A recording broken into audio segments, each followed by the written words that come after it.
Баршаңызға сәлем. Мен Айзада Тұңғышбаева. Бүгін сіздерге шалбардың балағын қалай қысқартуын көрсетемін. Енді бізге линейка керек, мел, қайшы керек. Мінекей қазір бастап көреміз. Мен мына жерден белгілеп қойғанмын. Мына жерден артық қырқамын деп.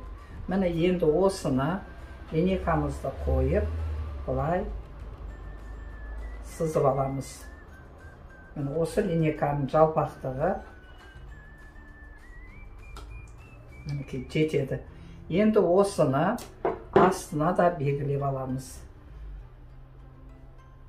Мелдің мынандайын алған жақсы. Бұл мел оңай үтікпенен өшіп кетеді. Тез.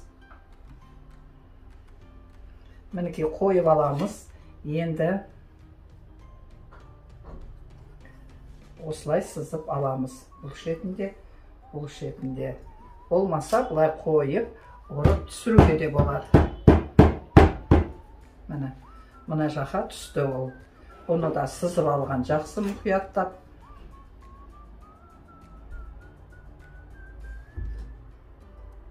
Міне сызып алдым. Көрдіңіз ба, бұяғы да, мұняғы да, мына шеті де. Енді мынаны аударып, былай қарай қоямыз да. Бұл бетінде осылай сызып аламыз.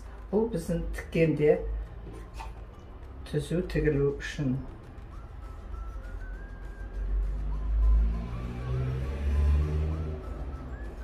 Міне біз сызып бәрін реттеп даярлап алдық. Енді бұны біз қырқамыз.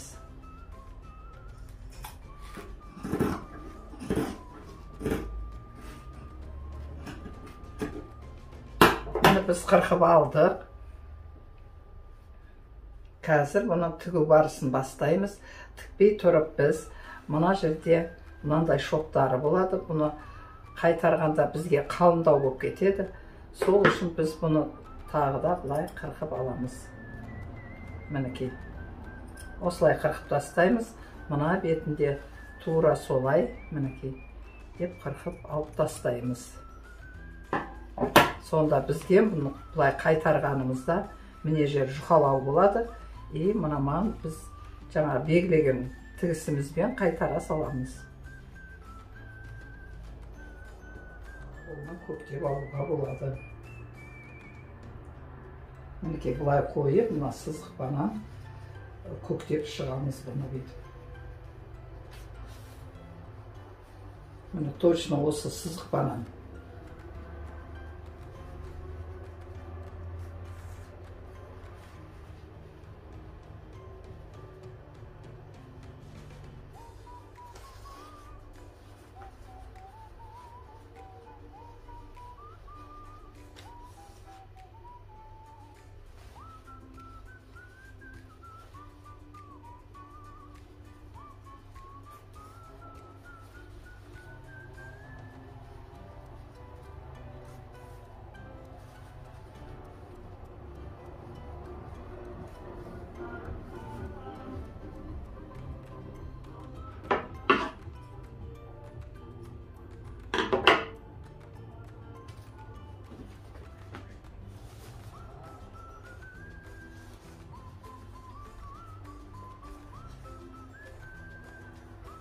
Міне бұлай қойып, көктеп шықтым. Міне ішкі жағында көрсетейін.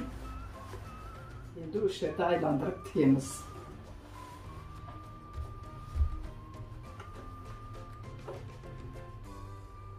Мына жерде белгі бар, 2 сантиметр деген. Сол жерге қойдым. Ара қашықтығын 2 сантиметр деп аламын. Қалың жерін айландырып тігеміз. Осылай қазір тігіп шығамыз. Бұны бұлай да тігуге болады, қыздар. Бұл мен несін алымен тігіп атырмын. Екінші способы, мынаны алып тастайсыздар да.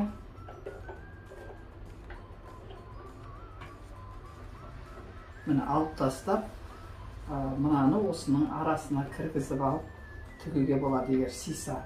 Менікі қазір сиіп тұр. Шалбарымның несі, мінекей. Екіге қойдым. Әдемі сүйіп тұр.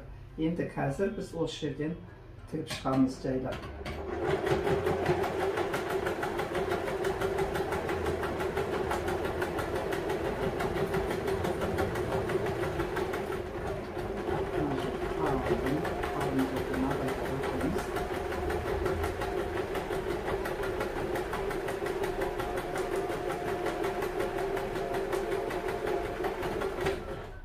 Тігіп келдім. Енді бұлай шығарып аламыз. Міне екі способында тігуге болады. Бірақ ең жеңілдеу тігетініміз осы мынаусын шығарып тастап, арасына кіргізіп тіксеңіздер өте ұқыпты әдемі болып шығады екен. Мінекей. Производство машиналарда жоқ, оны әшейін тіге бересіздер. Міне осылай шалбардың балақтары қайтарылады. Келесі несінде осылай қайтарып қоямыз мінекей. Бұл да тура солай қайтарылды. Міне енді бұны үтіктеп, реттеп, жіптерін сөйтіп. Мінекей қыздар, машинада мынау көрініп тұр. 1 сантиметр, 1,5, 2 сантиметр деп. Негізі шалбардың балағын 2 сантиметрмен тіккен жақсы болады. Міне тура осылай қоясыздар да, бұлай айландырып тігіп шығасыздар. Мінекей бетіп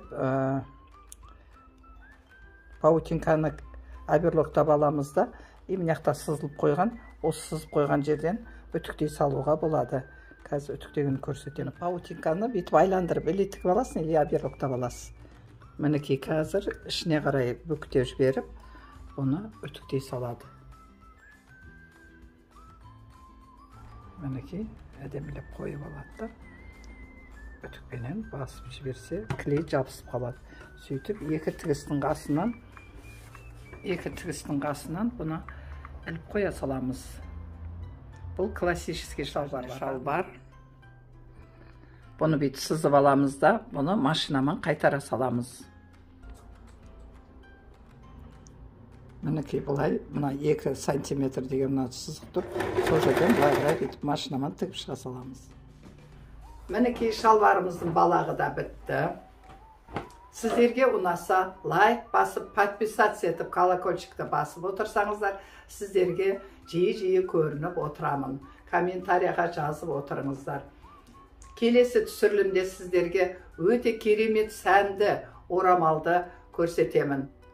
Көруге асығыңыздар. Келесі видеода кездескенше сау болыңыздар.